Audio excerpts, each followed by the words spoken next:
അനുദിന വിശുദ്ധർ. മാർച്ച് 3. വിശുദ്ധ മാരിനൂസ് രക്തസാക്ഷി. കേസറിയായിൽ സമ്പത്ത് കൊണ്ടും കുടുംബശ്രേഷ്ഠത കൊണ്ടും പ്രസിദ്ധനായിരുന്നു മാരിനൂസ്. 272 ഒരു ശതാധിപന്റെ ജോലി ഒഴിവ് വന്നപ്പോൾ മാരിനൂസ് ആ സ്ഥാനം ലഭിക്കാനുള്ള സാധ്യതയുണ്ടായി.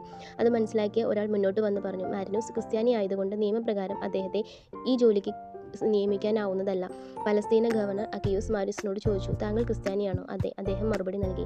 ആലോചിച്ച് ഉത്തരം പറയൂ. 3 മണിക്കൂർ ആലോചിക്കാൻ സമയം തരാം, ഗവർണർ പ്രതിവദിച്ചു. സ്ഥലത്തെ മെത്രാനായ തെയോഡെക്നൂസ് ഈ വിവരം അറിഞ്ഞ് ന്യായാധിപ സംഘത്തിലെത്തുകയും മാരിനൂസിനെ കൈക്ക് പിടിച്ച് ദേവാലയത്തിലേക്ക് കൂട്ടിക്കൊണ്ടു പോവുകയും ചെയ്തു. അദ്ദേഹം അണിഞ്ഞിരുന്ന ഖഡ്ഗവും ഒരു സുവിശേഷ ഗ്രന്ഥവും കാണിച്ചുകൊണ്ട് ബിഷപ്പ് ചോദിച്ചു, ഇവയിൽ താങ്കൾക്ക് ഏത് വേണം? യാതൊരു സംശയവും കൂടാതെ സുവിശേഷ ഗ്രന്ഥം വാങ്ങാൻ മാരിനൂസ് കൈനീട്ടി. ബിഷപ്പ് പറഞ്ഞു, ദൈവത്തോട് നിരന്തരം ചേർന്ന് നിൽക്കുക, അവിടുന്ന് നിന്നെ ശക്തിപ്പെടുത്തിക്കൊള്ളും. താങ്കൾ തിരഞ്ഞെടുത്തിരിക്കുന്നത് താങ്കൾക്ക് ലഭിക്കും. സമാധാനത്തിൽ പോയിക്കൊള്ളുക. 3 മണിക്കൂറിന് ശേഷവും വിശുദ്ധൻ തന്റെ വിശ്വാസത്തിൽ ഉറച്ചു നിൽക്കുന്നു എന്ന് മനസ്സിലാക്കി ഗവർണർ കുപിതനായി അദ്ദേഹത്തെ നിരവധി പീഡനങ്ങൾക്ക് വിധേയനാക്കി. ഒടുവിൽ അദ്ദേഹം മരണത്തിന് കീഴടങ്ങി.